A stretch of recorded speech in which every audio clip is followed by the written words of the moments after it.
So what's happening here? It's just for me to understand what it is. Oh, well, it's basically like this is supposed to be a time when like students can ask questions to Vedagurudev. We could talk amongst ourselves. We were talking about the autobiography of the book and Babaji, and I was asking everybody where they are, and Okay. I was asking them what they thought about the time, this time for the Satsang. I think it's going to be a good time, Wednesday at 9 p.m. Seems to be good for this crowd. Hopefully more people will join. Oh, okay, So, good. yeah.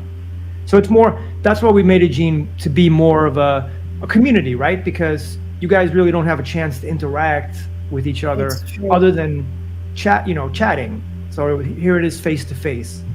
Okay.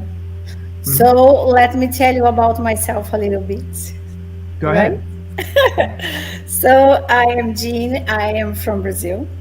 I've been here since last year. This July will be 1 year that I'm living here in USA. I'm a teacher. I supposed to be teaching Portuguese, but they changed all my life, and now I'm teaching English for first grade. It's Latino.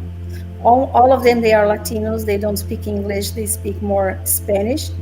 I don't speak Spanish. I speak Portuguese. So I'm trying to speak Spanish too and English. It's tough, but it's really interesting. I do yoga too. Today I went to the school that I've been attending. That's really cool. Today was Reiki and yoga. Was really nice because Reiki is awesome. All that energy. And I've been learning a lot with Vedagurudev and Veronica with her amazing questions. Yeah, and with Shed too, because all of them, they are really smart. I'm really happy Oh, that thank I'm you. part of this school. Thank you, guys. I had a experience. I was walking down the path, going to where that waterfall is, and Right. out almost right to the Tibetan border. And some yogi was walking down the path, and I was with a group of people, and he stopped us, and he said, I could tell you meditate.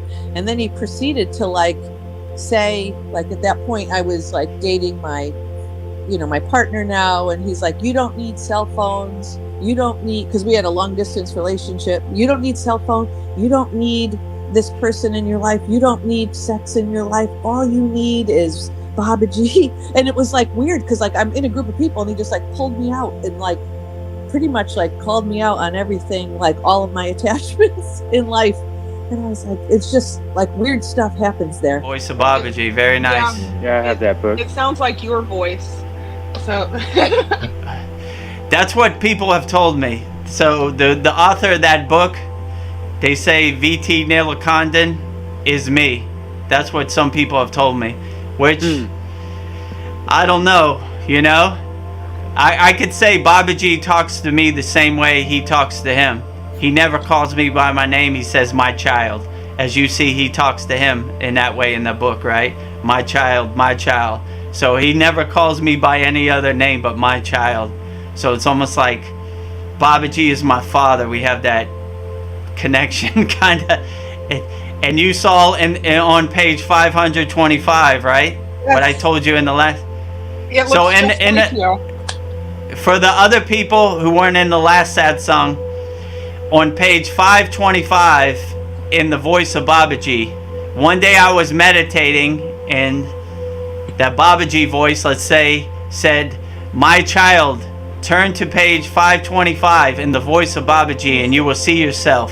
And I was like, come on, Babaji, really? I think I see Not true. So I turned to page, Veronica's showing it now, page 525, and I saw myself, somebody who looks like me. Let me get the book and I'll show it again. Yeah, yours is in color. I found that hard to believe. Where is it at? It came out. That's even interesting. Oh. Where is that? Who does that look like? It looks like you. Oh. It looks just like you. Let's put it on the webpage. Nice. Yeah. I'll be damned, that is you. Let me see. Yeah, Tony, see if I'm making Let me up see stories. this one. Is that you right there? You next to Yogananda? Tony, verify it for me. I don't want to be a storyteller. That's you. Yeah, I'm gonna have to pretty get that close book. though. The rest of the world is they don't do the longevity thing for the most part. They definitely don't do Kriya yoga for the most part, and there's just we're all just our own individual salmon swimming upstream, and the rest of the world is usually not gonna join. We're super lucky to find each other in this class. Like, we're super lucky for Vedagurudev, and we're super lucky for Chad. I mean, like, this is like reaching the end to almost spawn spiritually. Like, we're all getting together and just having a blast. But it was not easy. And I didn't eat sweets 2 days at work, and I come home and my mom brings me a pint of ice cream. I'm like, are you kidding me? Like, I was doing so good. Like, okay, and then again today, my brother's girlfriend comes into the house and brings these pastries from her parents' shop, and I'm like, oh, okay, again. But like, just understand that the rest of the world they're not gonna keep up with us. That's a part of the game.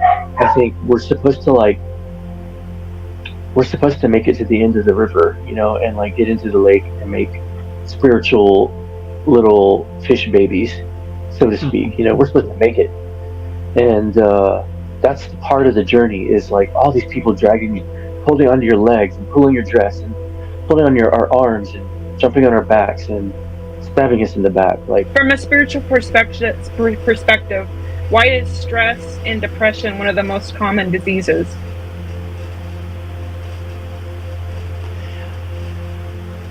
Because you're attaching yourself to a narrative that you really can't control. So you're trying to control something that can't be controlled. So you have some expectation of an outcome that you shouldn't have an expectation, because you can't control it. When you really begin to realize that the only thing you can control is yourself, then you kind of start detaching yourself from this. Like, why am I stressing about this? Like, it doesn't serve me. Like, why would I get mad about what the president said or who did this or that? I can't control it. So like, you begin to detach yourself and decompress yourself from stress and anxiety, because you realize you can't control it. So when you start trying to control your stress, that's when you go down the rabbit hole even more, right?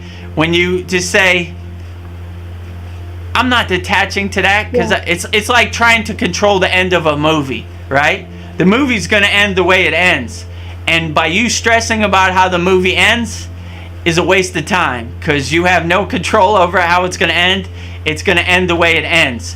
So the only movie you really can control that you realize is your own movie. So once you realize that you control yourself, that you're sovereign of yourself, then you start stressing less about stuff that you can't control, because nothing's really going to happen the way you want it to happen. It's just kind of roadblocks and obstacles on the path that you can't really attach to.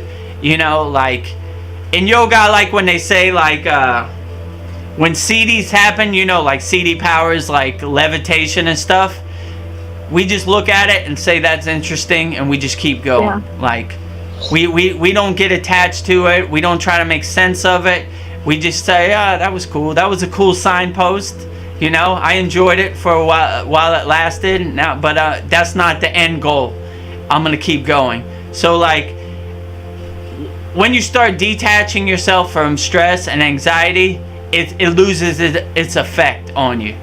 And when you stop like caring about it, like, I'm not holding on to this trash. It doesn't serve me. I'm gonna just let it go and throw it away.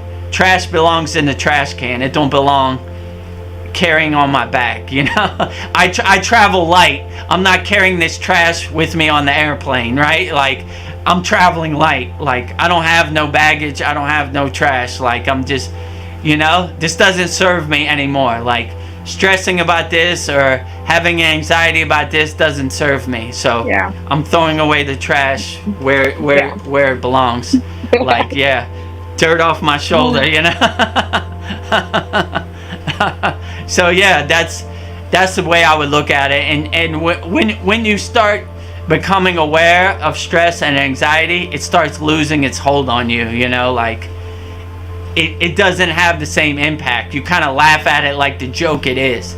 And that's what stress hates the most, or ego, when you laugh at it like, I see you over there, Joker. I don't believe it. You know, anything you say, like, you know, like the little devil on your shoulder. What do you think about Joe Biden? I don't care anything about it. What do you mean you don't care? He's the leader of the free world. He ain't the leader in the free world in my mind, you know. So that ego, that devil, is always hiding behind that tree. Like, oh, what do you think? Donald Trump almost got assassinated today. What do you think? I don't think about it. What do you mean? You don't think he's the leader of the free world? He's gonna be the next president, you know? And you just kind of like, yeah. Hey, get out of here, you know? Detach, let go, detach, you know? Sometimes you detach, let go too much. Almost detached and let go Babaji, right? Like, hey, detach, let go. Hey, wait a minute. Wait. I shouldn't be detached. You know, okay, oh, sorry, Babaji. Oh, you know, I was just too far gone, you know? Too much to detach from over here. Your inner energy feels like a divine sun, or like a beautiful sunflower that just needs to be cultivated. Like, I know it's only been a couple months on the path of Kriya Yoga, but the progress you have made has been astronomical. You know, that's why I feel truly blissful talking to you, because I'm not looking at your body, I'm looking at your soul. So it helps uplift me, because the progress you've made in the last 4 months is way more than the progress I made in years. So No way. like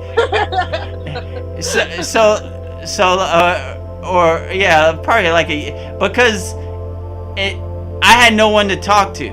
Even my guru is like, so what do you think of this? He wouldn't even say nothing. He would just kind of look at me and go, happy, and walk away. And I was like, what?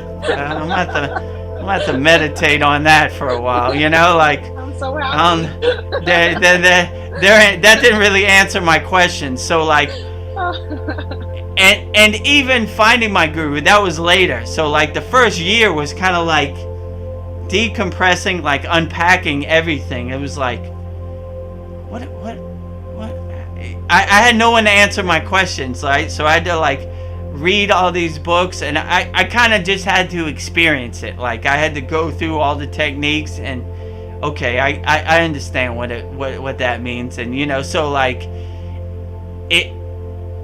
it's really, how can I say this, a true blessing to I look at all our students as like some kind of clay, right? And I'm like, oh, this is clay, but if I really give them the right information, they could build a beautiful statue, or this could be great. And it's not like I'm making the statue. I'm just helping, guiding, like a little bit of breadcrumbs here and there to help uplift you and inspire you the same way I was inspired. So when I look at your energy, I see your energy in there brightly. It just needs to come to the forefront, and you just need to cultivate it to the forefront. And for your whole life, you've had a bunch of boxes in front of your door that have been blocking your door. So you just got to throw away those boxes and let your soul shine. And what a beautiful sight that would be for everybody. So I see your soul and I see your heart in there, Because when I look at people, I look at their soul, and it really inspires me, because I've been there and I know exactly what it is, and it's a true beautiful sight to see somebody's soul shining the way your soul is shining. Well, thank you. No problem, my pleasure. Wow. So Agastya traveled with animals. So like, once you raise your vibration, you have this kind of aura, this kind of energy, this frequency that attracts animals. I can't explain it, but it does kind of happen. So as you see, like many times, Veronica's been on the live stream and you hear a cat in the background, and like the cat actually wants to be a part of the live stream and talk. So Yeah, my cat. and my shoulders. yeah, so there you go. So yeah, about your other question. So how I got my guru, yeah, that's an interesting story too. So I never planned on having a guru. So I basically was on the path of Kriya Yoga, like Babaji's my Sadguru, and I'm happy with that. And I don't really need a physical guru because I have Babaji. Babaji drives my car. I'm just watching him drive my car. So when I found my guru, he chose me. I didn't choose him. And that's what I like what Veronica said before. She said, I feel like Kriya Yoga chooses you. You don't choose it. So like, that's the same way I looked at my guru. Like basically the first second I met him, he's like, stand there. And I basically wasn't trying to make him my guru, or I didn't even have that thought in my head. I was like, okay, well, I'm here. We'll go up the Himalayan mountains. We'll do stuff, but you go back to your disciples and I'll go back to my life. And, you know, it's okay. You have your devotees and I have my own sadhana, and no harm, no foul. You know what I'm saying? Our time is finished. So like the first second I met him, he's basically like, stand there. And I stood in front of him, and for like 5 minutes he closed his eyes. And then he opened his eyes and he's like, okay, you're good. And I was like, I asked Ved Mooney, I was like, what did he just do? And he was like, he was scanning you. And I was like, why was he scanning me? Because he wants to make sure you're a true devotee, you have a pure heart, you're really surrendered to Babaji. Because if you are, we'll have a clear path up the Himalayan mountains. We won't get snowed in, no one will get hurt. We won't get altitude sickness. We'll be good. But if you're going for like some different intentions, then we're gonna have a problem. And then he goes to Ved Mooney. He goes, you know, my real name is Chris. So he was like, I didn't have name diksha at this time. He goes, why aren't you more like Chris? And he was like, what do you mean? Baba, I be with you every day. Everything is good. Chris is a real Kriya yogi. He's carrying that Shakti, that divine energy. Why aren't you like him? And he was like, what do you mean? I do everything for you. So he was like, it don't matter what you do for me. It matters the pureness of your heart. So like, that kind of started it. And then when we got up the Himalayan mountains, he was like, you know what? We're sitting in a cave and there's like a campfire, and he goes, just out of nowhere, he goes, I want to be your guru. I'm gonna be your guru. You are fit to be my disciple. I never really wanted you to be my disciple. I never thought about it, but that darshan just came to me that you should be my disciple and I should be your guru. And I was like, what? So, and I was like, well, what does that mean? If you're my guru and I'm your disciple? And you know, he kind of said like, I will be your guide, your guru, but the same way I'm Ved Muni's guru, I'm not your guru, because you have a different path than he does. He needs more the guru disciple touch. You just kind of need a little push, some guidance, and you need to go back in the world and help people. So my guru disciple relationship with you isn't as strong as with Ved Muni. So like that's how it kind of happened. And then I was like, okay, so we're like going up the Himalayan mountains, and then once we get to the Himalayan mountains, it was like we're in the cave, we're just praying, we're singing our songs and whatever, and he goes, stop, everybody stop. He goes, hold on. And he closed his eyes, and he was like, okay. And he points at me. He goes, you. And I go, me? He goes, you, come here. And he goes, I have a gift for you, but it's not from me. It's from Babaji himself. I'm going to give you name diksha. And the reason I wanted to be your guru, so I could give you proper name diksha. You know, my guru is a Swami, a yogi, a guru, brahmacharya. So he's more qualified to give name diksha than anybody in India, let's say like that. He's up there. He's well respected in the Himalayan mountains, wrote books, on and on and on. So he goes to me, he goes, this name comes from Babaji directly. I'm just delivering his mail. I'm giving it to you. And I was like, what? Really? You know, I was like blown away. And everybody in the cave is like looking at me, right? And they all like kind of part. Like I'm kind of sitting in the back, like, okay, I'm not a good singer. They're all good singing back. And I'm sitting in the back, and I'm sitting in the back of the cave, and they all like part. And they go, you. And then like the whole group parts, and it's all a bunch of sadhus and swamis and everything from different traditions and everything. And they all look at me and they go, come to the front. And then, you know, he gives me proper name diksha. So like this was unexpected. Like I never sought out like I'm gonna meet a guru and they're gonna give me name diksha. That was never something I even had in my mind. It just kind of happened. Like my guru chose me, I didn't choose him. You know, it just kind of came together. But on the path of Kriya Yoga, you see a lot of these things. Like, how did that happen?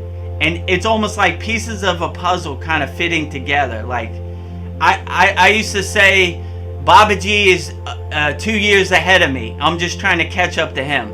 Like, the path is already laid. I'm just trying to figure out how the pieces of the puzzle fit together. So, like, to answer your question, it's not coincidence that this kind of happened. It was a predestined path that I wasn't, my monkey physical mind wasn't able to recognize it at the time. But it's getting clearer and clearer the more I go down the path.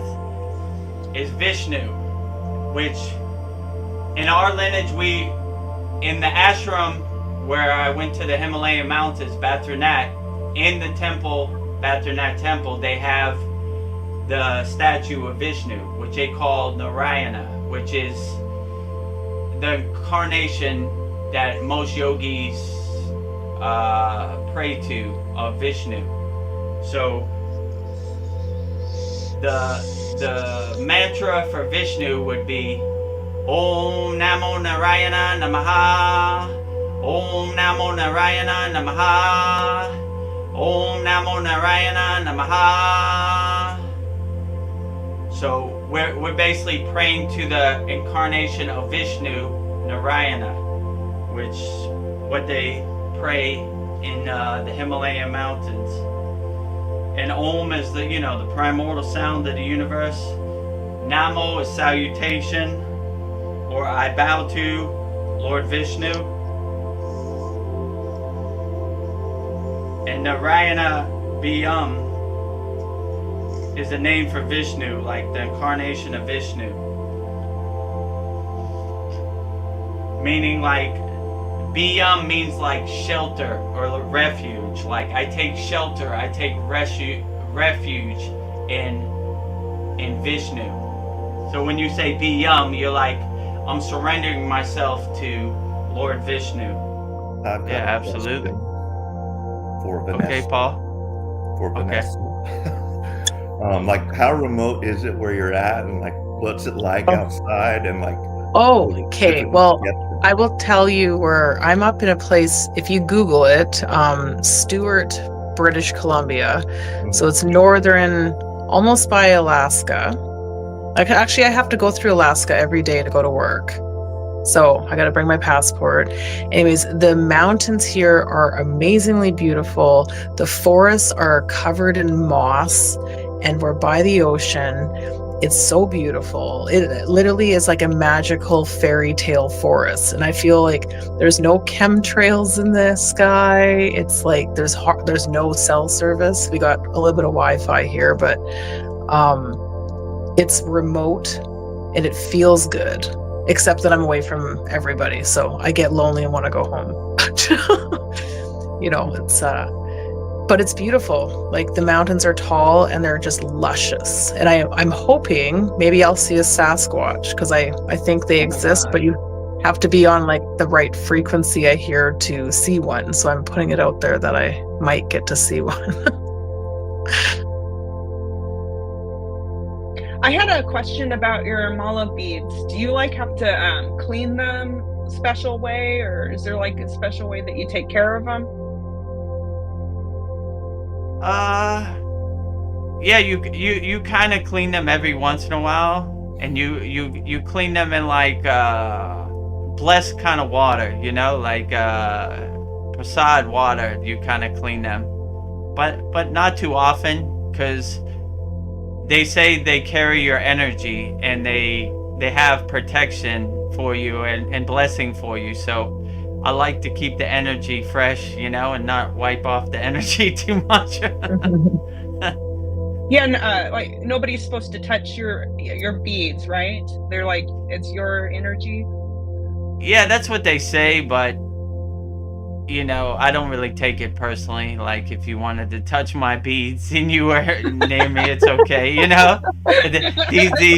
These yogic kind of rules don't really apply. I think it'd be a good thing if you wanted to touch my beads. Like, I wouldn't take it personally. Some yogis are like that. Like, no, don't touch my beads. I'm like, yeah, you want to touch it? Sure, why not? Yeah, it's fall right now. It's nice. I like the fall. It's nice weather. Yeah, definitely. No fall in Thailand though. Summer year round.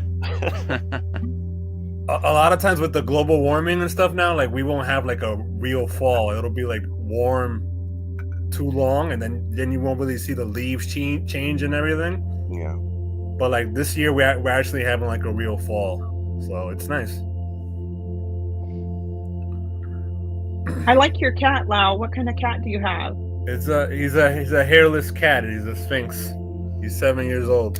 Oh wow. He loves you. Cool. Yeah. He's very affectionate. He wants to get kisses from you. Sometimes. So, Lau, we were talking about like something interesting that happened to us this week. I don't know if you had anything you wanted to share, like something that happened that you, I don't know, thought was cool or interesting. I don't know about interesting, but like the world was coming at me fast this week. It was challenging. I had some ups and downs with that, to be honest. But the thing is, it's like what Vedagurudev was mentioning before. Like your progress isn't always linear. Like you'll have ups and downs. Yeah. Right. But if you look at it over the long term, you're doing pretty good. Like you're doing a lot better than you were doing like 4 or 5 years ago. I would have handled it completely differently. I would have handled it way worse. Yeah. But sometimes you kind of want to beat yourself up. You're like, oh, I should do better now. But what I do is I don't let myself get like in a hole like that. I'd be like, oh, don't take it so seriously. Like look at it like, well, next time I'll do it better, and even laugh at it. Sometimes I just laugh at what I did or like how I reacted or how the other person reacted, and it's silly. A lot of times it's really silly. Yeah. But you get caught up in the moment, and then you're like, oh, I wish I could have handled that a little differently. But you grow in awareness. Like it's getting better. Yeah. For sure. True.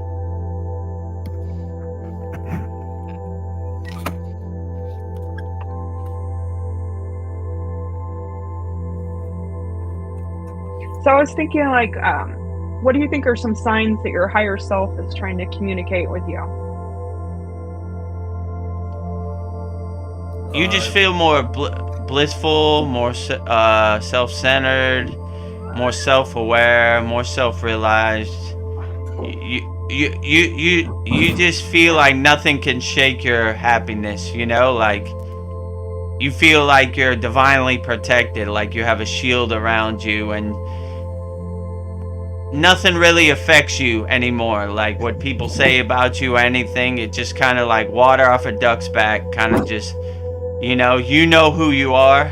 You're aware, you're self-aware, you're self-realized, so it doesn't really affect you. You know, your soul, your higher self is to the forefront, and all the other stuff is behind you. So it's like water behind your back. You know, it's like the wind under Superman's cape. You just kind of fly through the sky, you know? So everything kind of bounces off your shield, so nothing really affects you anymore like it would have before Kriya Yoga or before you realize yourself. Yeah, I feel like, I don't know, like I have higher quality thoughts. I feel like, I don't know, I feel like I'm protected. I don't know, even my dreams, I feel like, I'm getting messages in my dreams from my higher self, but I don't know. I know that's a deep rabbit hole. I was gonna say, you guys can go, but would it be possible for me to say some of the mantras? And if you could listen to me and see if I'm doing okay, Vedagurudev, but I don't want to. Paul, you can leave if you want to. Thank you. I want to hear. Good night, guys. Good night. Okay. Good night. Good night, Paul. Thank you. Bye. So I was just wondering if I could go through them, and if you can judge me, and maybe if I'm saying something wrong, because I've been saying these for a while, and you probably haven't heard me say a lot of them. So maybe if I could just do like the deity like one time or whatever, and I can see okay, great. In like the order I kind of usually do them. Well, I would never judge you, Brian, my brother, but yeah, let me hear it. Okay, well, whoever watches this, maybe they can take something from it or whatever. You want me to leave this in the recording, or? Yeah, if you want to. Yeah. Okay, all right, I'll leave it in. Yeah, it's still recording. Okay, all right. So we'll start with Ganesh, and I'll just kind of like go down the line of what I usually do, and we'll go from there. Okay. All right. So. Okay, great. Om Gam Ganapataye Namaha. Om Gam Ganapataye Namaha. Om Gam Ganapataye Namaha. Om Shreem Kleem Lakshmi Narayana Biyam Namaha. Om Shreem Kleem Lakshmi Narayana Biyam Namaha. Om Shreem Kleem Lakshmi Narayana Biyam Namaha. Om Namo Narayana Biyam Namaha. Om Namo Narayana Biyam Namaha. Om Namo Narayana Biyam Namaha. Om Param Brahmaye Namaha. Om Param Brahmaye Namaha. Om Param Brahmaye Namaha. Om Aim Saraswatiye Namaha. Om Aim Saraswatiye Namaha. Om Aim Saraswatiye Namaha. Om Preem Doom Durgaye Namaha. Om Hreem Doom Durgaye Namaha. Om Hreem Doom Durgaye Namaha. Om Namah Shivaya, Om Namah Shivaya, Om Namah Shivaya. Om Kriya Babaji Nama Om. Om Kriya Babaji Nama Om. Om Kriya Babaji Nama Om. Om Kriya Mataji Nama Om. Om Kriya Mataji Nama Om. Om Kriya Mataji Nama Om. So those are the short ones I do. Great. And then outstanding. Is it okay? Yeah, it was Yeah, great. it kind of made me cry. That was beautiful. Yeah, that was beautiful. Yeah, I was gonna Brian, do just I one, agree. but I couldn't do just one for some reason. It's like, no, you got to keep going. So, yeah. Yeah, that was outstanding, Brian. Yeah, there's really no corrections or anything. That was well put, you know. Yeah, so that's like the order. I don't know. I just kind of got used to that order, and it helps. I like to have like the female goddesses balance with the male in that order. And I do like Durga, and I do Shiva, and then I try to get like the embodiment of that in Kriya with Babaji. And I recently, probably because of Veronica, I added Mataji too. Nice. I was Yeah, like, great. yeah, that's a good idea. I should add Mataji after Babaji. So it kind of like links together, like male, female. So True. yeah. And then I know, yeah, but like recent- after yeah, go ahead. No, go. No, you're on a roll. Go ahead. I was just gonna say that. So I do that, and then so I kind of magnify the Babaji with the invocation mantra after that, and then that kind of like deepens. It kind of deepens everything, right? And then yeah, usually after that I will do like the elements, the element purification, and then the mantra, the seed syllables, the bija mantras, like we talked about before with the elemental gods and stuff. And then so finally after that I will do the Kavacham shield mantra.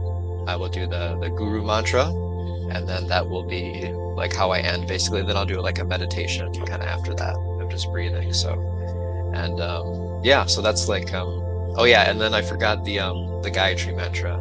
I do that somewhere in there. I think after Babaji or something. So yeah. Whoa, you got a full schedule. I'm really impressed Yeah. with your bhakti, my brother Brian. You really got it going on. I'm like, whoa, Brian's killing it lately with the bhakti, you know, like. Well, my real birthday was yesterday in Thailand, but today for you, October 16th. So yeah, I had my family birthday. My DJ birthday I will have on Friday, October 18th.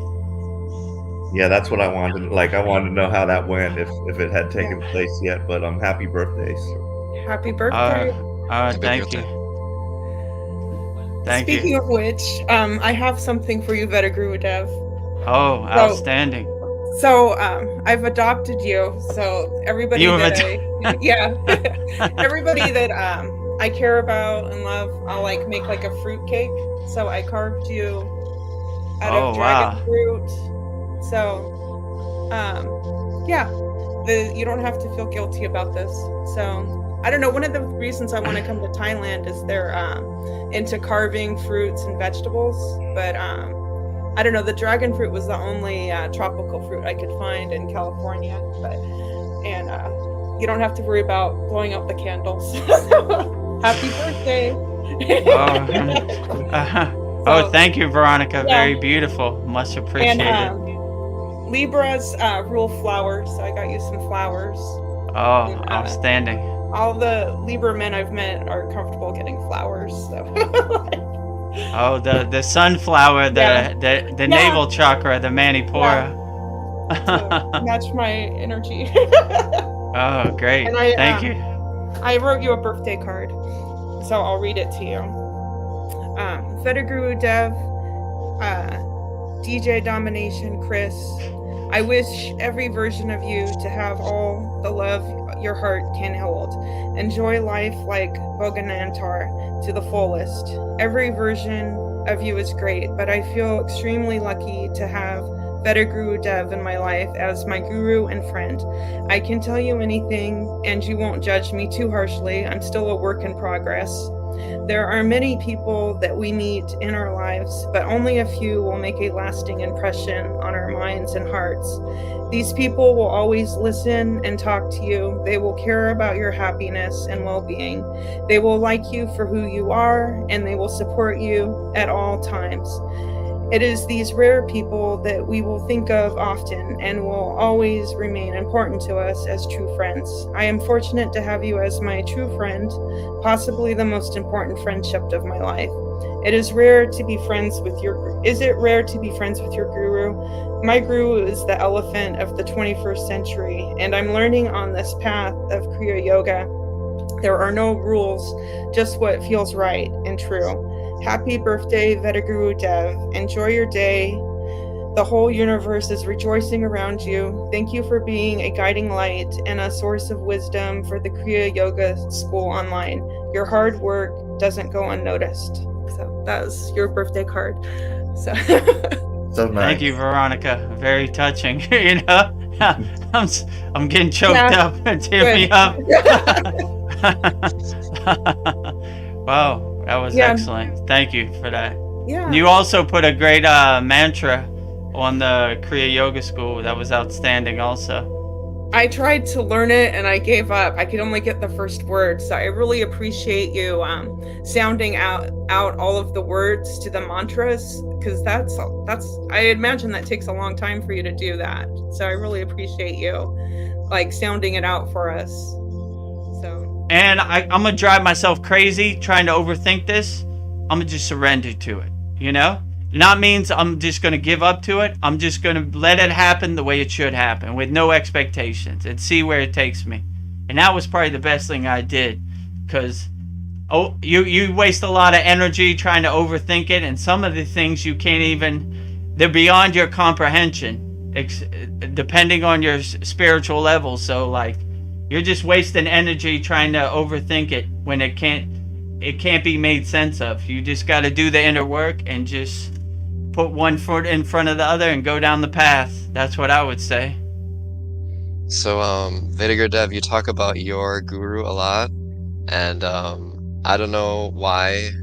I don't know if it's true, like on this local level of consciousness, but recently I had been feeling like I have connection with your guru, and I don't know if it's real, or if it's through you talking about him and talking about the happy thing. But when I think of him, I feel connection with him. So I don't know if that's real, but or if you've experienced like connecting with a guru's guru or something like that. But I've felt that. I don't know how to explain it, but I've felt it. So I don't know what it means, but yeah. I would say it's highly possible. Like, you know, like my guru is an open kind of guy. So anybody that tunes into his radio signal, he's open to it. So like, and how could I say? I'm your guru and he's my guru. So we're all part of the parampara kind of lineage, right? So yeah. I would say absolutely. I mean, I can't say for sure, but like it really doesn't matter if it's for sure anyway. You know, if it makes you feel good and the words that are transmuted through me, through him, resonate with you, then it is true. So I would definitely say that's highly possible. But like, yeah, in my case, I've met other gurus and I've resonated with them. I mean, I enjoyed their energy and I enjoyed their conversation, and I liked them, you know? Like, they were, even though they weren't part of my lineage, I enjoyed their energy and their presence, and what they said I found to be true. Let's say it like that. So yeah, I understand, and I really appreciate your love for my guru also, and all our Kriya Yoga school. You know, they love hearing the stories from my guru also. So my guru is your guru. I think I didn't know I loved him that much until right now. Literally. Oh. Yeah. Oh, great. Yeah. It's kind of like in the background, but I never talked about it before, you know. So when you talk about it, it's like, oh yeah, that's real. Yeah. So my guru is all our Kriya Yoga School members' guru. So I'm just transmitting his message through my body. So, you know, so I don't really take no credit for it. I give all the credit to my guru, Swami Vedananda Saraswati. So he in his picture, he seems very grounded, very calm, very gentle, very relaxed, very down to earth. Is that his personality, would you say? That is definitely his personality. I've never, I don't know, maybe a couple times I heard him get mad at Ved Mooney, but he's never got mad at me. He's never got mad at me, and yeah, he's always happy, you know, like that type of way, with a big smile on his face and like a open heart chakra, and like, yeah, just radiating great loving energy. So yeah, when you were telling those stories, I just pictured him like that, and I was like, oh, I know him. It's so weird. Yeah. Vedagurudev, so do you think it'd be possible to, like, since apparently I have a connection with your guru that I'm realizing now, could I like add him to the guru mantra, including you, or could I like say something for him specifically? Yeah, absolutely. So the guru mantra I say is to him. So yeah, right. And instead of saying Guru Ve Vedagurudev Namaha, you would say Guru Ve Swami Vedananda Saraswati Namaha. So that's kind of when I get trapped up. Sometimes I say the guru mantra, and when I get to my name, I pause because I'm so used to saying his name that it kind of stumbles me for half a second, and then I gotta realize it's me, not him. So in the beginning, that happened a lot. Yes. So his name is Saraswati Vedananda. Swami Vedananda Saraswati. I'm sure he would appreciate that if he feels you in the ether calling out to him, you know? I know he says sometimes to me, like I probably talk to him like once a month, and like last month he called me and he was like, doing a good job, Vedagurudev, and I was like, how do you know, Baba? He's like, I know, I feel you in the ether. So I guess he was talking about what I'm doing at the Kriya Yoga School. Keep up the good work, you know? Happy. See you later. It was like a 45-second conversation. I was like, okay, you know? Very to the point. Jai Babaji, you know? Yeah. Jai Baba. I think maybe like his personality, even though I haven't seen him before, from what you say, I think his personality is probably the perfect balance for my energy, you know, because my energy is very, you know, it's very thoughtful, but also it can be out of balance, you know, too airy, right? And so I feel like he, if I had another guru, he would probably be appropriate, just his energetics that are involved with that, you know, so yeah. Yeah, and I like him because he is the perfect combination of in the world but not of the world. Like, he's not like one of these super Swami sannyasis that don't want to see anybody, just want to be in their cave. He wants to help people and uplift people, and I really appreciate that. And he's not like one of these no technology kind of gurus. He has like Instagram or whatever, you know, like so like he's in the world but not of the world, which is a good kind of transition for me, a good kind of signpost for me to see that it's possible. Because when you go to the Himalayan mountains, you meet these agoris, you meet these sannyasis that are total renunciates, right? Like they don't want anything to do with the material world. Like they're happy in their cave. So it's a good kind of balance of in the world, of the world. A good example for me to see that it's possible. So yeah, I'm learning that too, how to be in the world, out the world, because I'm usually in my mind. So in my Get out mind, of your mind. in the world. Yeah.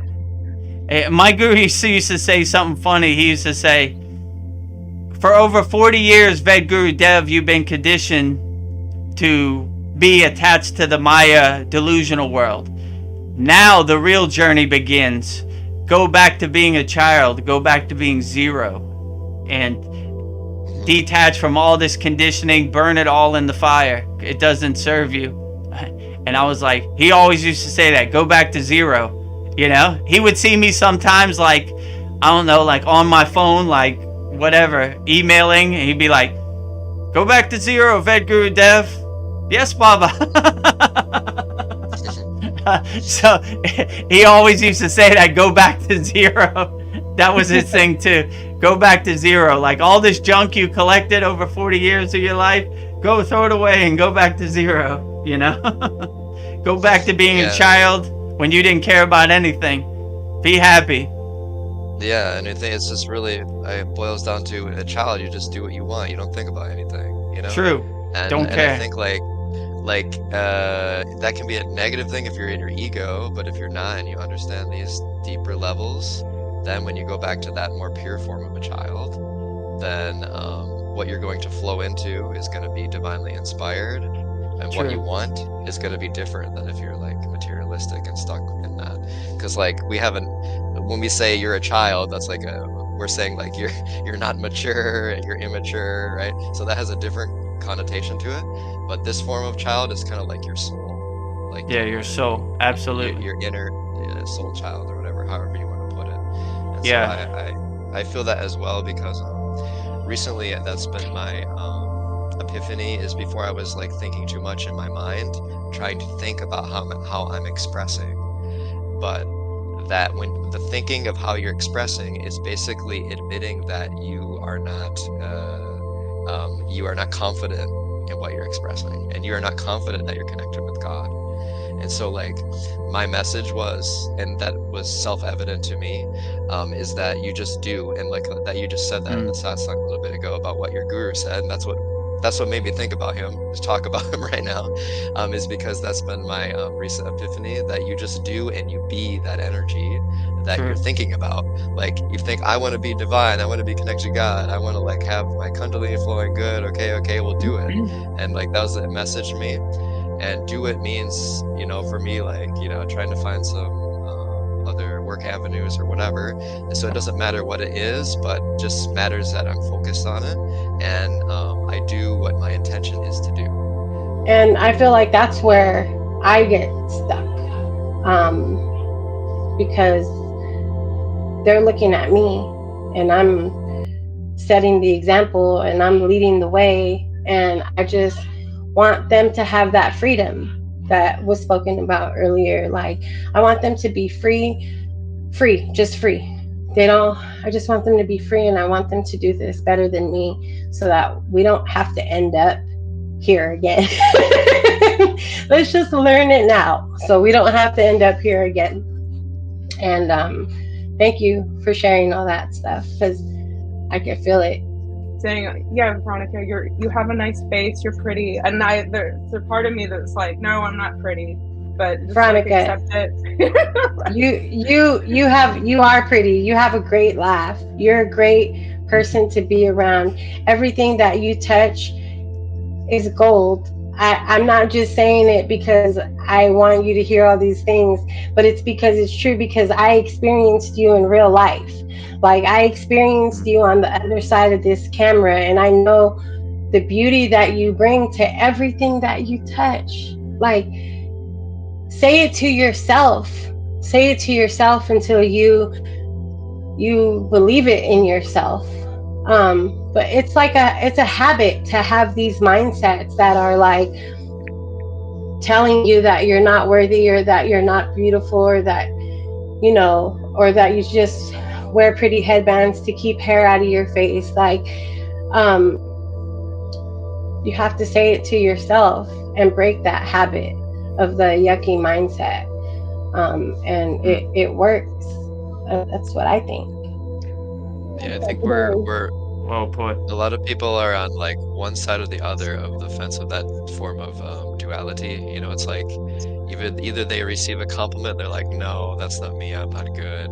Or maybe they receive the compliment and they're like, fuck yeah, that's right, that's who I am. You know? So it's like you can be on both sides of duality, but I think it's just like you see God through it, you know? So when you're talking about Veronica, like you're seeing God through her. Like, and I think that's what you should focus on, you know, not like, oh, this is me, I'm so beautiful, fuck yeah, like no one can stand up against me. Just like that's God, right? You know, so like that helps me too, but I'm always on that side of the spectrum too of thinking I'm not good enough.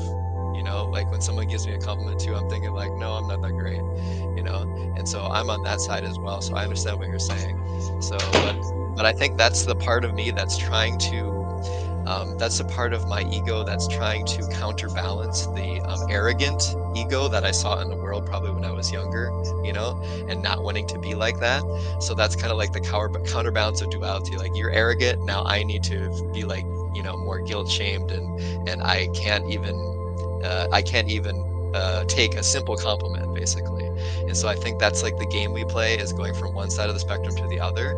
And so I think you just see the unity of God like flowing through you, and that is like the solution to like really accept truly that compliment. You know, it's like one form of God is seeing the form of God in you, you know, and that's beautiful. You have to embrace the zero, you know. When we get knocked down to zero, like, oh, I'm nothing now. No, that's everything. If you're nothing, you're everything. If you're emptiness, you're all. And so like that's how you beat the duality. You know, I have no attachments, I am nothing, I am empty, so now I am all. Right? And so I think that's like the key takeaway you can get from all these stories. Yeah.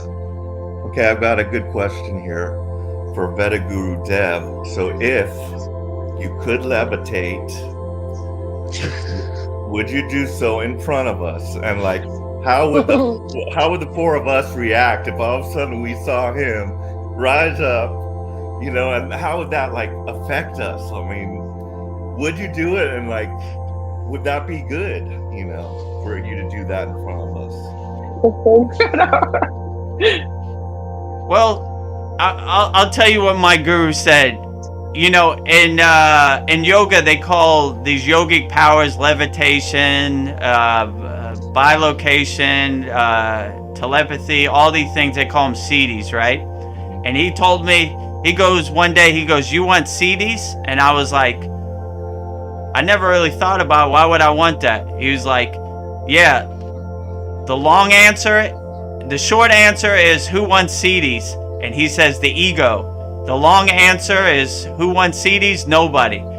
So I thought about it. I was like, why would I want to levitate? What would I do with that? Like, who would I show? That would just be stroking my ego. Like, you know what I'm saying? Like, look at me. I'm this super kind of egotistical guy. You know, look at me. I'm a better yogi than everybody. I could levitate. So you begin to realize these siddhis, these powers, they're only kind of like breadcrumbs. So if I levitated, like say I was going through my sadhana and I just levitated, I wouldn't even tell anybody. It would just be my secret between me and God. So like these different yogic powers I saw when I was in the Himalayan mountains, it was like our secret between us, you know? And they would even say, they would just be like, shh, you know? They wouldn't say anything. They would just be like, this is between me, you, and God, you know? So let me see, what was the other part? If I levitated, what would we do? What would you say? It might benefit us. It might benefit, you know, whoever's watching that in some kind of way, possibly, you know, just like breaking our mind free of the illusion, you know, of the illusion. You know what I mean? So yeah, I mean, it could inspire us. It could do something for us, possibly. But when you come to the realization you have all the tools you need and it's inside you as you kind of don't need anybody to inspire you. You just unlock your inner potential. So like, I saw many yogis when I was in the Himalayan mountains do many remarkable things, but it was almost like a reminder that if I do the inner work, I could achieve what they achieve, self-realization. So like all these things are kind of like confirmations on the path, but the real thing is like the oneness, like with God, you know, like the I am God and God is me, the self-realization, the, you know, like that's more of the goal than levitating. It's, right. So I mean, yeah, that's kind of what I was saying, like a confirmation. Like if we saw that, it would be like a confirmation for us. But you know, Paul, do you want to see me? I do believe, you know, all this stuff. Oh, he's gonna do it. He's gonna do it. Paul, do you want to see me levitate? I'll just shut up now.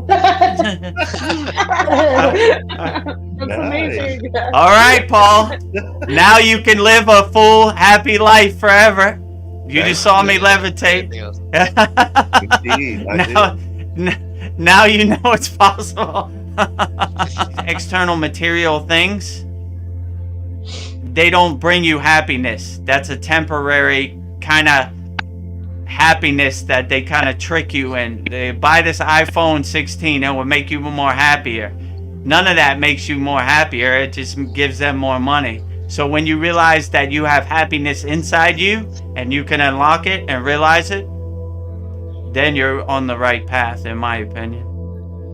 Yeah, so I think that's go ahead, Paul. Oh, I was just gonna say about that, like, so you're there like all day with like basically nothing to do, like not like any of your normal routines, like because I kind of been forced into that kind of a situation where I have like nothing but like a lot of time, and I find it very hard to, you know, deal with that. Like, you know, I want to like distract myself with the TV or basically anything. I'll just try to find anything to distract myself from just being present.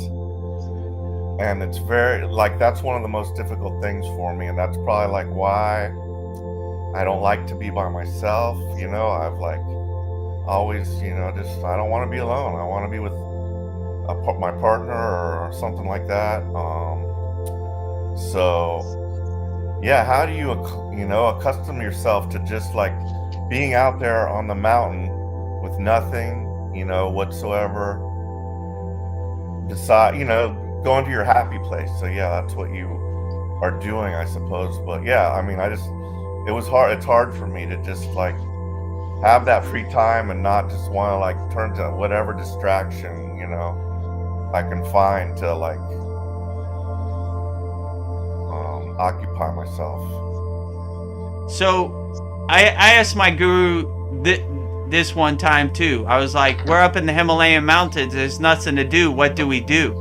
And he said something very simple. He said we have everything to do, which basically means we have all these sadhana techniques. It's a full day of activities. So we do 18 asanas in the morning. We do our pranayama. We do our meditation. Before you know it, the sun's going down, and we look forward to it again. So it really kind of takes care of itself. That's why I say I started to look for opportunities where there wasn't stuff to do. Like when I was waiting for a plane flight. Okay, great. I got an hour. Let me do my mantra japa. Let me meditate in the corner somewhere at the airport. Let me use these opportunities not to be bored. Use these opportunities to enhance and use my sadhana in daily life. My guru always said, anybody can meditate in the cave, in the mountains, or the forest where there's nothing around. When you're a real meditator, you can meditate in the middle of New Delhi or the middle of Times Square. That's when you're achieving some sort of mastery over meditation. So you're always kind of looking for opportunities to test yourself and break out your toolbox and use your Kriya yoga techniques that you learned in the daily world. Yeah, this school is cool. You guys put out so much information, like, and you know, I've been like, you know, on my my spiritual awakening path for, a good like 5 years now, and I've been like really diving deep into these teaching, and everything you teach like really relates to a lot of things I study, and it's cool that you really show the real part of it, like all those asanas, those are not easy to do, these takes like time for you to establish, and memorizing all these mantras, and it's like very impressive, like how does he do that, how does he remember all this, and it shows that you're so devoted. It's very inspiring. Yeah, up until March of this year, I didn't really have no plan. I just did it because it made me feel good. Like, I like singing these songs and these mantras. They got me through the day. So I don't even know how it happened myself. Sometimes I was like, man, that's a super long mantra. How'd I memorize all that? I don't know. I say Babaji's driving my car. I'm just watching Babaji drive my body around. So he'll be like, let's learn the homage to the 18-seaters today. Okay, Babaji, let's do it. Yeah, he's like working silently in the background. That's what I feel. I feel like, Babaji is really working like certain things that you're just like, how did I end up like, what the, you know what I mean?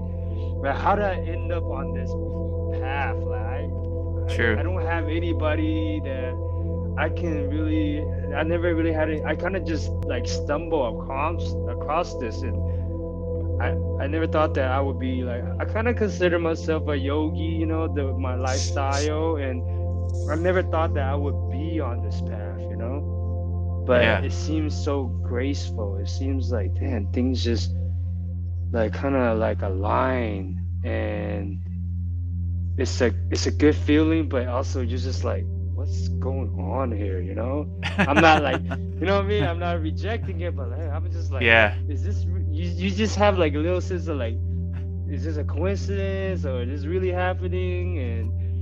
But it's also like such a fun, magical, like mystical experience I'm going through, and I feel that you guys understand it, and I could talk about it with you guys, and this is what the school is all about, is sharing like experiences that maybe the normal person, like if I talk to my friends about it, they'd be like, what are you talking about? You know what I mean? Like, talking to like-minded people, they understand it, and it feels good, because it's a sense of like you're releasing it, and you're like, man, I'm going through this, but I don't know how to tell people, but it's such a good feeling. I just need to express it somehow. And for you guys to be here to like listen and relate, it feels good, that, damn, I'm not going crazy, like. But you're you're attuning to your higher purpose, and the ego is like probably overwhelmed with that. Like, how do I process this? Like, this is mystical, this is crazy, like everything is aligning. There's some deeper part of me that I'm connecting to, but like, that's just the main thing, is you're attuning to your higher purpose, and that's why your life is transforming in this way. So it's a beautiful experience. Thank you. Absolutely. No, for sure. These are things that to hear it from somebody else is like, okay, you know what I mean? Like, okay, I'm not. The ego will be like, no, right? The ego will always compare, complain, and they try to drag you like back to its side. But then you have like the spirit that always, look, let me show you the people that you can relate to. Let me show you that it's like, it's not just you, it's happening to a lot of people, and it feels good, because it gives you like more faith that for humanity, like if all of us like, kind of work like this, the world can possibly be better, Sure. We only take mantra diksha from people that have the proper, how can I say this, the shakti behind it, right? Like a mantra without the bhava or the feeling or the shakti is this words in the air. So he was like, we always want to, how would he put this? He said, when we say mantras, it's like walking a tightrope over the Himalayan mountains. We're aware of the edge, but we say it with such precision that we can walk over the rope across the mountains. So that's the way he kind of put it. Yeah, I was just thinking, it also kind of makes it less of a connection if you're buying it for $2 from this random person. You know, it's not a spiritual connection. And I was just thinking of something Sri M said before. He's like, you know, all these people, they want to charge for mantras, blah blah blah. Like, I'm not going to do that. And you get the real payment that you get is much more than money. You pay with your life when you get these mantras. That was very profound. That was very profound for me. You're not paying just money. You're paying your soul. You're paying your entire spirit, and you're putting that through the mantra. And that's the real payment. Yeah. Okay, I've got a question. So you know, I'd be interested, and we kind of talked about this at one time, like if you would have like an ashram or something like that. So I'd be interested in like coming, you know, to Thailand and like training with you in person. Like, would you be down with something like that? And if so, what would that look like, if you know what I mean?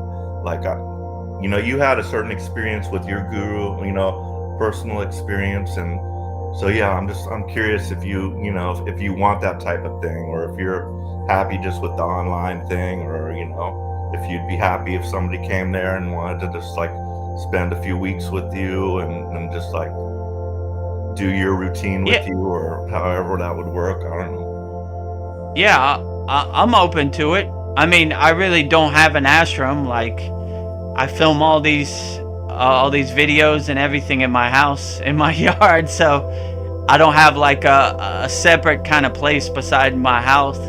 But yeah, I'm open to it. I kind of look at it this way, like, everything that's happened to me on the path of Kriya Yoga kind of just happened spontaneously. So if Babaji sees that in my future, he'll make it happen. So I would say it's a possibility. So I wake up every day like, how's Babaji going to surprise me today? So if tomorrow I wake up and Babaji says, let's make an ashram, then that's what it'll be, and we'll have an ashram. So maybe this is all building up to that. It sounds highly likely.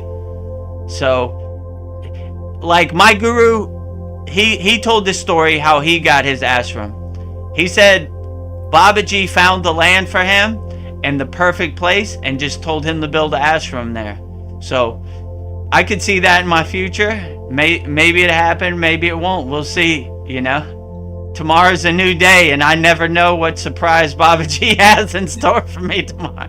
So if tomorrow he says, let's build an ashram, the land is over here, you know, here's the money, it costs this much, well, you know, get to work. So that's basically how I look at it. So like, you know, how would the training go? You know, I'm just curious, like, how would you instruct us? Would you just say, okay, show up here and like, we're gonna meditate, we're gonna do this, we're gonna do the sun worship, or like, do you have any idea like that? I mean, I would initiate you into Kriya Yoga in person. So I kind of have a structure, like this is what we would do on the first day.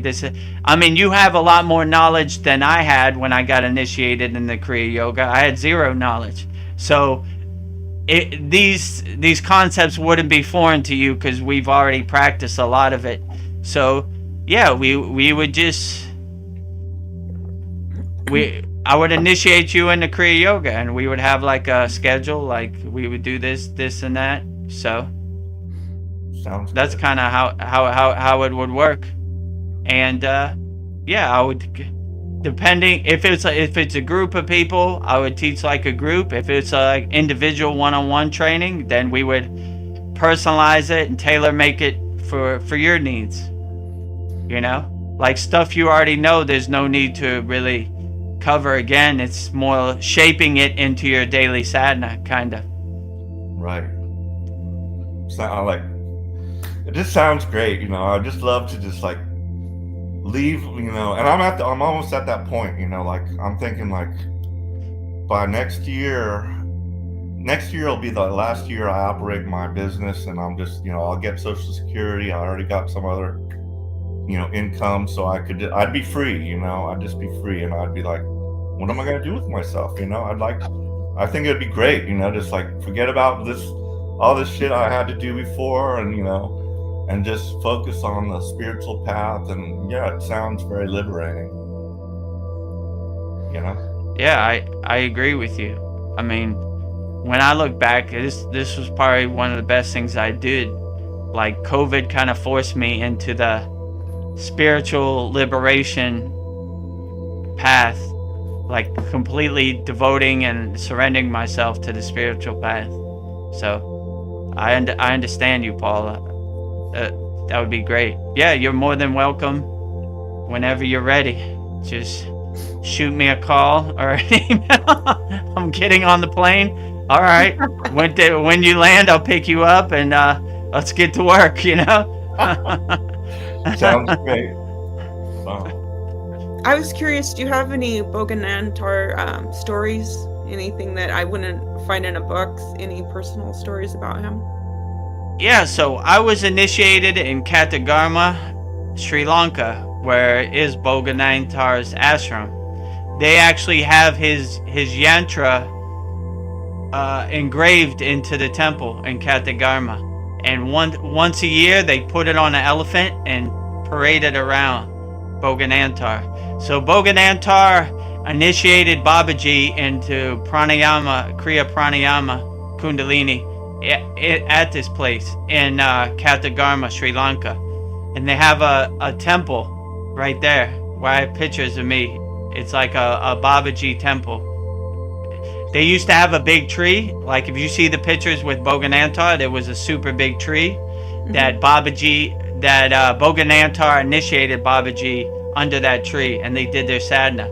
But about 20 years ago, they cut down the tree, and as the story goes, the person who cut down the tree went crazy and started hearing voices. Like, I guess Boganantar told him, you shouldn't have cut down my tree. That kind of makes me mad. Yeah. So they have a temple there. I could send you a picture of me at the temple in the shrine. And it has a statue of Babaji in there. And in Sri Lanka and like South India, the deity they believe in is called Muruga. And he rides the peacock. So it has a picture of Muruga in there. And this temple, Katagarma, is a Muruga temple. I have a picture. Muruga's right there. I don't know if you could see. Yeah, so they believe in Muruga in South India. So at this temple in Katagarma, Sri Lanka, they have a bunch of Babaji stuff in there. So yeah, so I like Boganantar because Bogar means enjoyer. So he was an enjoyer, and he was like as the story goes, as a Sita, he was a medicine man. They have this good story. He made this pill out of like herbs and stuff, and he used to travel with a dog. So he gave the pill to the dog, and the dog died, right? And so he's like, I guess that pill didn't work. So he gave it to himself, and he's like, let me see if it works better on me. And he passed away. And his disciples were like, oh, my guru Boganantar passed away. And they say like after one day, he woke up, and Boganantar and his dog flied away.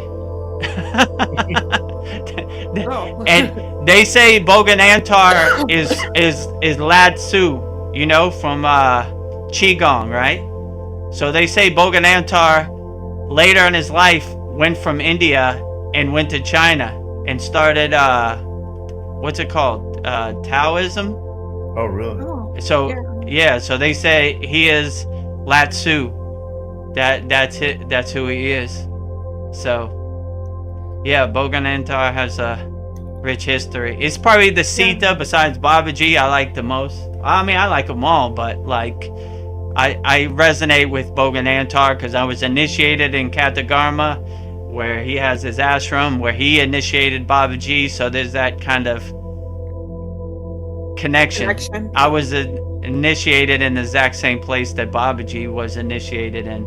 I mean, if you believe the stories. So like, I like Bhoganantar. So, and I like the fact that he's an enjoyer. Like, he just enjoyed everything. So that's the way I try to live my life, as an enjoyer, and no judgment, just enjoying myself, wake up with a smile on my face. So Bhogar I really like, you know, Bhoganantar. So this is what I eat 100%. Besides eat the occasional raw salmon. And just by eating raw all the time, because when I was vegan, I would eat raw. I noticed that my health really improved just by going raw. I transitioned from raw vegan to raw carnivore, but I think if you do these things, like where you eat excellent and you stay off all processed foods, if possible. I only drink water. I have a water machine, distilled water. You get the sunlight, you get exercise, you sleep well, and keep your stress levels low. I think that goes miles and miles ahead of, you know, any supplement you can take.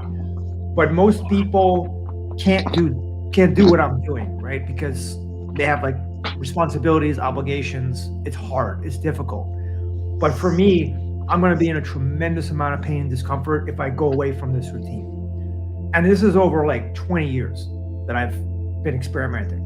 So I know myself, and I've gotten to a point where I don't need to eat anything else than this and maybe some grapes. And it works for me. But if I would just concentrate more on the basics, then think about the herbs. That would be my advice. I know you may not want to hear that because everybody wants to just pop a herb and it's going to do this, going to do that. But even when it's supplement, I take the supplements. I didn't really feel a difference. These supplements are not approved by the FDA. They're private companies. You don't know what they're putting in them. So it's a little difficult to determine, right? And you try these different supplements. Sometimes you stop taking them. You change your diet. So you don't even know what's working. I mean, there's so many variables in there. You have to like do the same thing and try it for a period of time and see how it works. Maybe one supplement, one herb. I mean, it's, you know what I mean? It's difficult. It's really difficult. I honestly don't feel any difference when I take the herbs. Actually, I think I'm better without the herbs, without the supplement. So I can second that with like the main points of what you touched there, because I've dealt with issues where my body is really unbalanced. So if I take anything that's going to be a little bit harmful, I'm going to feel it a lot. So like my body, and you know what I'm talking about, Chad, like there's no question, like if it works or not, like most of the time, I would say like 90% of the supplements are harmful. And the ones that work, like Chad said, they're more important as like a short-term band-aid. Like, for example, before I was having like an allergic reaction, and there's this supplement called quercetin. And I noticed that when I took quercetin, when I'm starting to have like a sort of allergic, sniffling and sneezing, and also when I would take quercetin, all that would calm down. And then it would calm down, and then I'd stop taking quercetin. So it's like, I feel like the herbs, they're a safer version of pharmaceutical drugs, basically. They probably won't hurt you as bad. And so I would use them in that respect. I mean, it depends on like your body, but it's so crazy that you said, Chad, that one of the only supplements you take is magnesium. That's like basically the same as me. I do take something, I have IBS, so I need to get my GI working a little faster. So I take one supplement for that. I take magnesium, like one other thing. But like I have like a huge like bin of supplements that are just not being used. Like I bought like thousands of dollars worth of supplements. And it was just like a process of elimination. I did like muscle testing on myself. But most of it's just my body. Like I can feel like, oh, I'm reacting to this. That's not working. This works for a little bit. Now it makes it worse. And so like that's my experience too. Like most of it is not helpful, and you really just have to like learn your body and learn what foods are good for your body, and that can be like a long process. and it has been for me too, because I went to these Indian practitioners, these Ayurvedic doctors, and they have their own perspective, and I think a lot of the things they teach are generally true, but everyone's different. Your genetics are much different than an Indian person.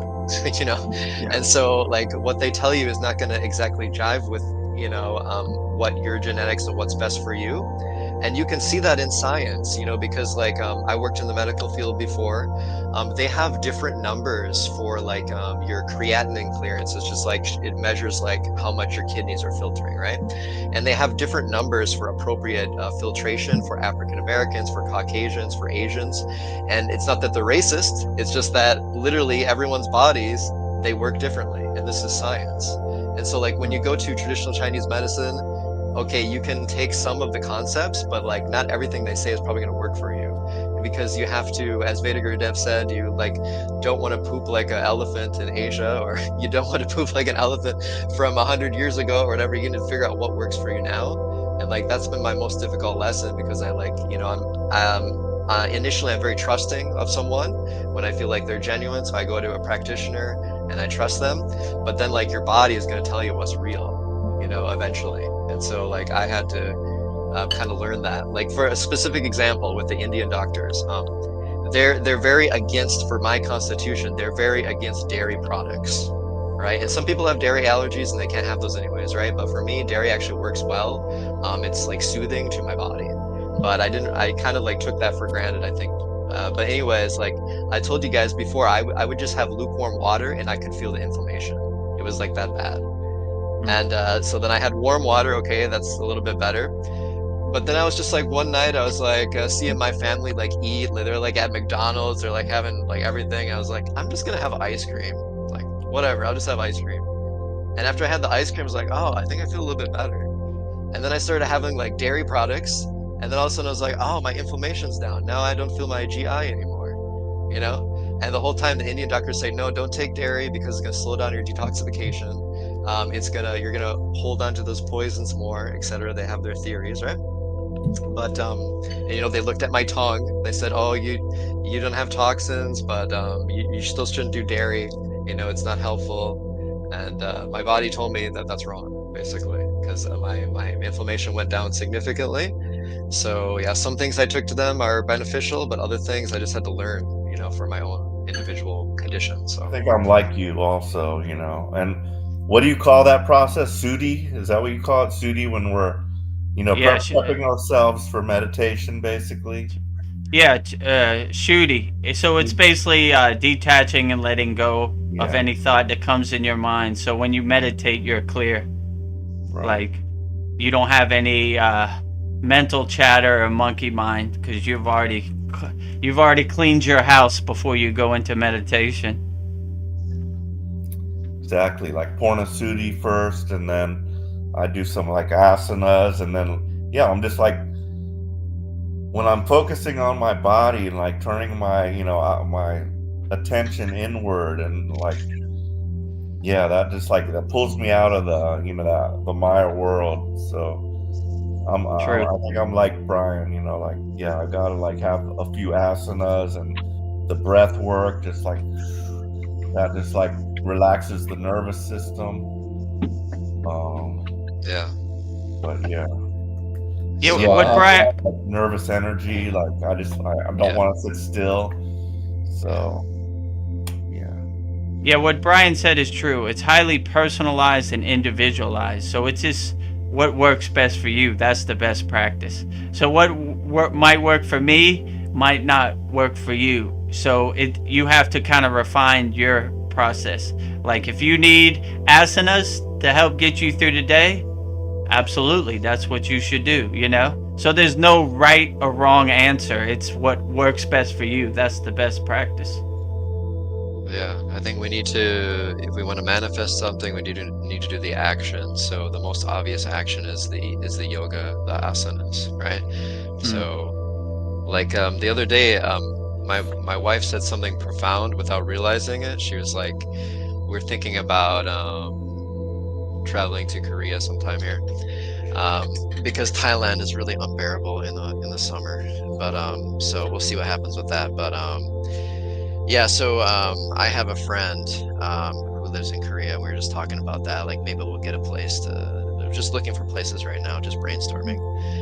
And yeah, even though we were just brainstorming, it was like she was like, "Oh, we need to write it down. I need to like book this, and we can get our money back." And I was like, "Why?" She's like, "Oh, because if we don't do anything, it's just in our mind, right? So like."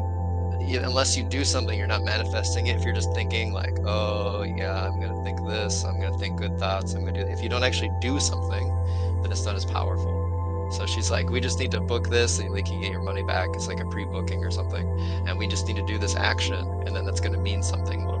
We'll take steps to actually do it.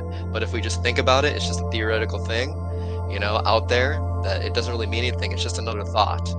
Like if the thought doesn't connect to an action, it's very meaningless. So I feel like that's why the actions that we take in our life are very important, whether it's doing like yoga or meditation or something. It's important to get out of the mind and just do action. And yeah, so I felt like that was pretty profound. Yeah, my guru used to say, I am what I do. And I do what I am.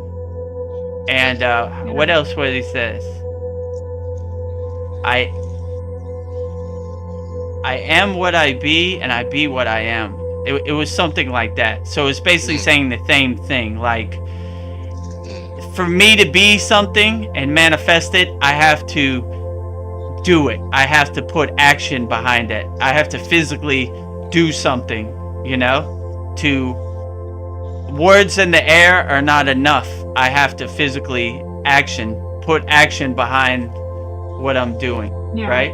So make the effort. Like, I'm not just going to leave this up to the universe. I'm going to put one foot in front of the other, and I'm going to manifest this. I'm going to force it into kind of realization. So I think a lot of people get hung up on just saying affirmations, but an affirmation without any action behind it is just kind of words in the air. So you kind of make the effort to manifest it into physical existence, So when I showed you the Babaji painting, you turned around and looked at Babaji. Did he say something to you? Well, like, I don't try to force any of this stuff. Like, it happens naturally the way Babaji wants it, So I kind of get out the way of it also, like, Babaji. And I thought about it when you said it today, like, yeah, what better day to give out the 9-month certificate on Babaji's birthday? And you already have a Babaji painting? Like, this is crazy, like, these things all kind of happen, and I don't try to force it. I just let it flow, So, like, when you showed me the Babaji painting, it was like, the intuition was like, oh, the Babaji voice was like, yeah, that's it. That's the one right there, like, but I don't even want to force that, I just let it happen. Like, like, Babaji would tell you what he wants, and I get out the way. I just fulfill his orders, if you know what I'm saying. So, like, like you said, like, it'd be really cool if you. Well, the Babaji voice is never like demanding. It's always like a smooth kind of fatherly kind of voice. Like, it'd be cool if you put me sitting on the fire. I would appreciate that. Something like that. And that's kind of how I look at it too. Like, I used to try to force stuff on Babaji. Like, Babaji, I could put you up here and that. Now I just let it flow. Like, however you want it, Babaji, that's how I'm going to do it. You know what I'm saying? So it was like, when you showed the painting, it was kind of like the confirmation over my shoulder. Like, that's it. That's the one right there. I was like, okay. Yeah, I had the same thing. I had the exact same thing at like the same time. Like, all of a sudden, that's why I mentioned about that book, because I wasn't thinking about that at all. I completely forgot about that part of the Hydrocon Babaji book where he's over the fire and he's in 2 places at once. I completely forgot about that. And as soon as I saw that picture, I had this feeling of, oh, this is profound. And bing, immediately, oh yeah, that's in that book about Babaji is over the fire. and he's seen over the fire. It just like happened instantaneously. I wasn't planning it or anything like that. So yeah, it's amazing how it's like all connected. One of my favorite pictures of Babaji is on the cover of Voice of Babaji, where he's sitting over the fire. I actually have it framed up there. So yeah. So I put that picture the highest of them all because I like Babaji sitting over the fire. It just resonates with me. And you know, that voice of Babaji is like, I don't know, I feel like I wrote that book, so it has some kind of resonance with me. I feel like he's talking to me. And Veronica, you said I saw in the Satsang highlights, you like, I feel like it's you talking to me.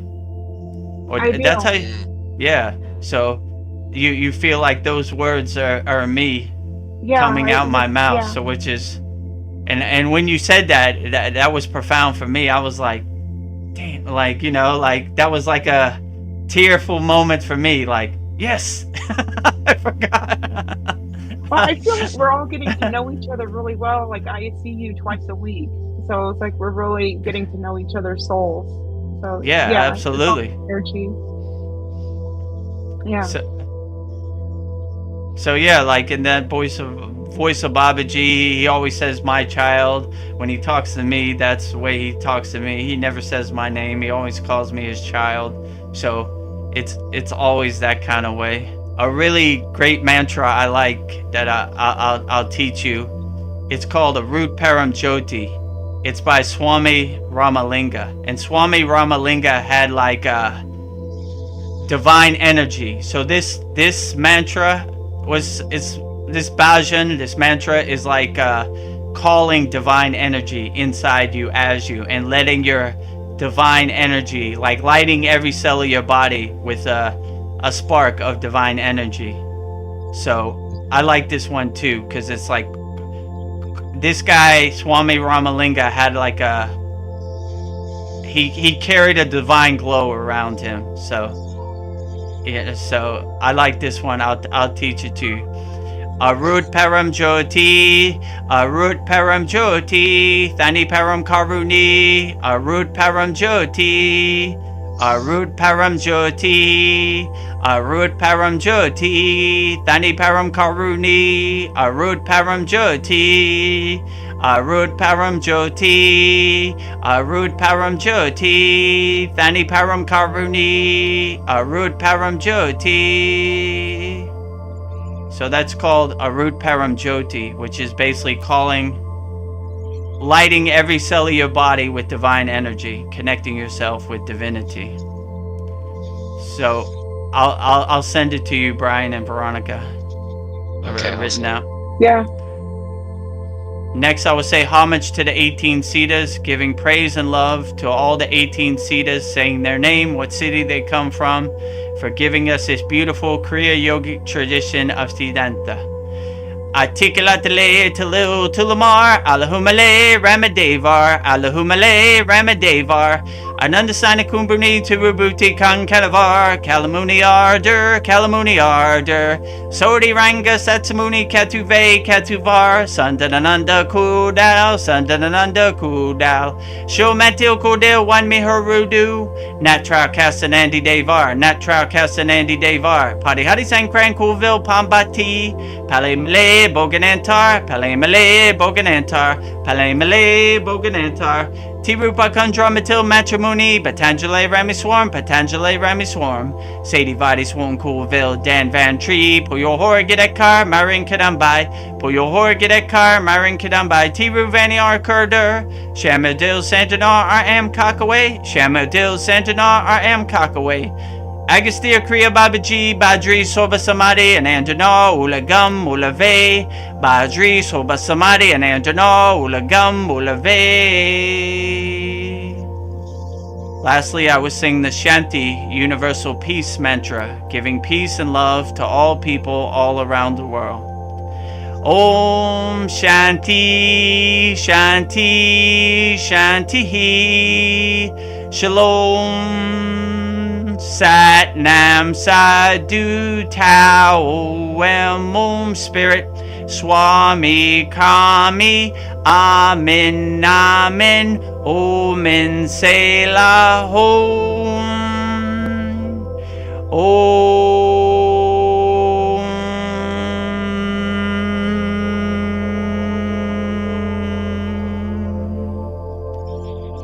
Jai Babaji, Jai Babaji, Jai Babaji, Jai Mataji, Jai Mataji, Jai Mataji, Jai Sitas, Jai Sitas, Jai Sitas, Jai Gurudeva, Jai Gurudeva, Jai Gurudeva, Jai, Jai, Jai. Peace, peace, peace. Happy, happy, happy. Love, love, love. Om Shanti, Shanti, Shanti.